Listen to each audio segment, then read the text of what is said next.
Good morning, welcome back to another video. We are 1 week out from Ironman Arizona. So this video is going to be all about taper week. So after we hit our workout this morning, we're going to talk about the entire week of taper.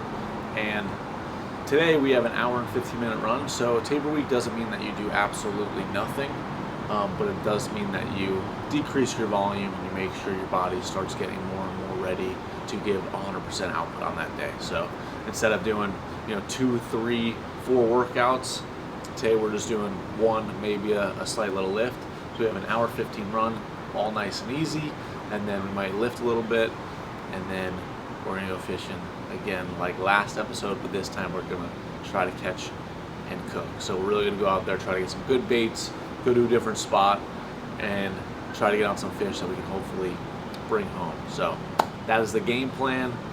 We'll get into this run, and then I'll kind of break down just every single workout all the way up until race day on November 16th in Arizona. Let's go.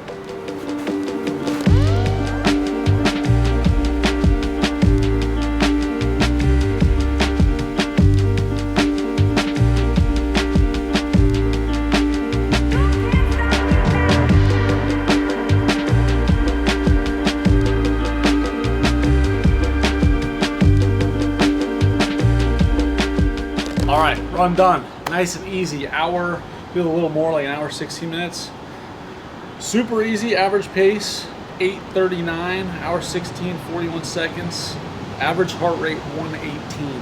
My max was 132, so nice and easy, just as planned. Nice zone 2. Didn't even really look at my heart rate, just went on feel.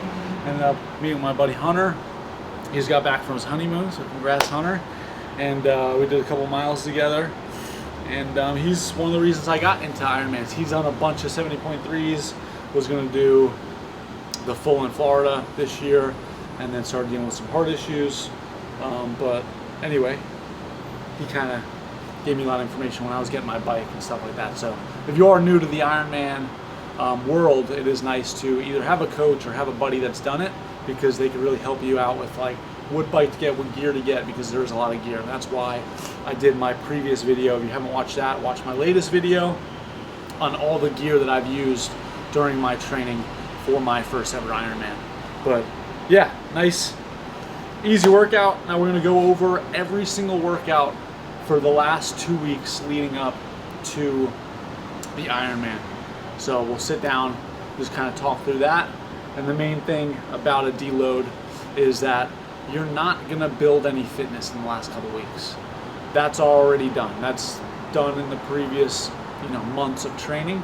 This is just about kind of keeping the body moving, but getting yourself back to 100%, ready to push 100% on race day. So let's talk that over.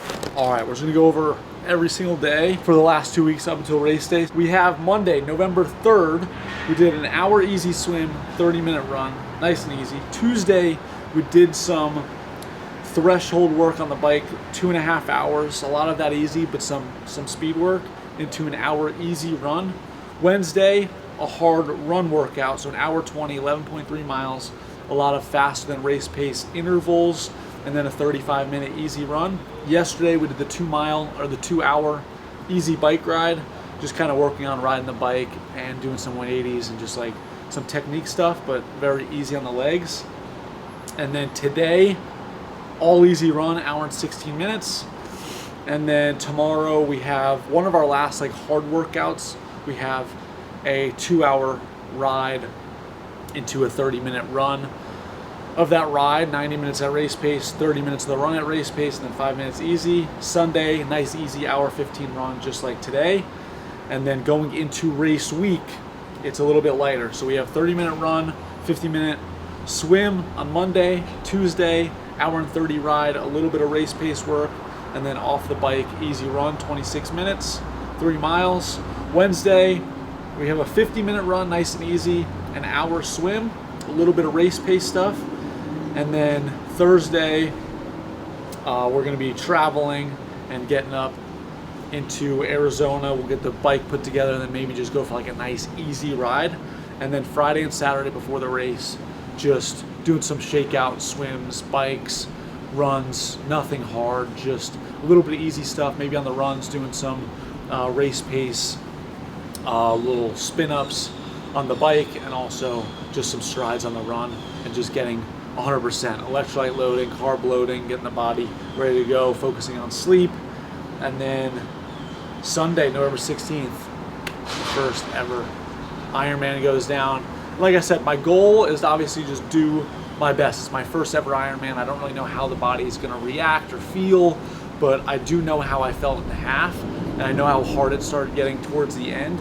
And I did a 4:45 there, so I do think with my fitness building a little bit since then, that hopefully I can get really close to that 10-hour, sub 10-hour mark, but it just depends on how I feel, how the weather is on that day, and sub 10 would just make me super, super happy. But I'm not putting too much pressure on myself, and I'm just happy with, you know, giving it my all on that day. So we will see. We will see. And the next video you guys will watch will be the race day video. So hopefully that day is a victorious sub 10 or just a really good effort day. But this is it, the taper week. And also in taper week, you should find some activities that kind of just get your mind off of the race and just put you in some kind of like a zen environment. So we are going to go do a catch and cook out on the boat. It is a beautiful day, super light winds. We ran by the water, it looked beautiful. So we're going to hopefully get some good baits today and get on some good fish and maybe eat it when we get home. So let's do it. Phew. All right, we're on the boat. We got a few hours. Oh my God, look at this massive sheep's head. Look at this thing. You see that thing? Oh my God, he's a freaking monster. If we don't catch any dinner, we ain't eating tonight. Simple as that. We're starving. So let's see what we can do. We might be making our first run offshore to try out some new spots. So we're getting filled up on gas. This boat here holds, I think, like 55 or 60 gallons. So it gives us a decent range, around like 150 to 200 miles, something like that. We're getting all filled up, getting a couple bags of ice ready for if we catch something to keep. My goal is to kind of target some snapper, some mangrove snapper, but we shall see what we get into. Maybe we'll get into some Spanish mackerel, or who knows, anything that we can eat we're gonna keep today, as long as it's legal enough size. But I'm excited to try to get some bigger fish offshore. All right, we didn't buy any bait today, so it's all on us to catch the bait, to catch the fish. So I got my trusty cast net, found some birds. They're diving on some bait, probably greenies, hopefully some bigger ones that we got the other day. And if we get those, that's the first battle that you have to win. If you get the good bait, you're probably gonna get the good fish.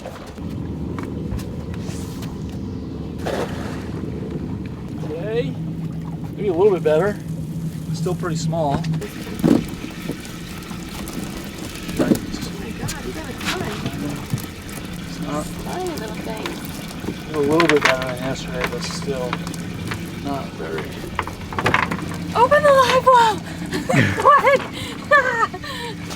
Come on. Get him in there. I was scooping him up with the net, remember? I know, but... Jesus. God. They're slowly dying. Not quite dinner. Not dinner. Dude, I put a decent sized pinfish on here, and this guy, this is the guy that we come up with? Absolutely not good. What is he? Not the target species. I don't know what that thing is. Oh yeah. Got something? Got him. Small guy though. Probably like a little grunt. Got dinner? Saying this is a chicken nugget. Oh, grunt. Could have stayed at the dock, Dante. Could have stayed at the dock for this thing. So you know what? I'm gonna put him on the big guy. Keep him for bait. Nice, sugar. We got Good some job. dinner! Oh, Spanish back! Dude! Bring it in! Watch out for the line. Oh, dude. oh. Exactly. Get him in the boat. Get him in the boat. We'll eat him. Hold on. Hang on. Just get him in the boat. Okay. That's exactly what I was talking about. Hey. Well, he's got to be, what's he got to be, 12 inches? All I gotta do is just here. First fish. Gracie, taking it home. Ooh, on the chocolate. Okay, Spanish mackerel. Definitely not a big one, but if he's 12 inches, we can eat him. To the fork. What is he? He's 14 inches. Can we take him? Yeah, Woo! we're eating him. That might be all we Put food on get. the table. Go! Get him, Gracie! Look at that Spanish mackerel. Come on. Something tiny. Oh. What is this? Nothing good, I know that. It's not dinner. But, you know, it's something. Alright, that's the end of this video. First time going offshore on the boat with the new motor, so I mean, it's still nice just getting out there and trying some new spots. I got these spots from a guy. I've never tried them out before. They ended up kind of sucking, but we only tried like a few of them. But we still got 8 fish We got to 8 eat. fish, 1 mackerel, and Spanish mackerel. Gracie got the Spanish mackerel. I got a couple little crappy grunts and got broken off by 1 Spanish mackerel. So it wasn't a complete bust, but as you can tell, I'm still a new fisherman figuring it out over here on the West Coast. But anyway, still a good day. Appreciate you guys watching. If you stayed all the way till the end here, if you want to become an airline pilot, check out my ebook, Becoming an Airline Pilot. The link is down below. And also, any of the links down below really help out. VPN, or I'm not even wearing VPN at, but if you want VPN supplements, code JOEM for a discount there. And yeah, thanks again for watching. And my next episode will be the race. So I will see you in Arizona for my first ever Ironman. See ya.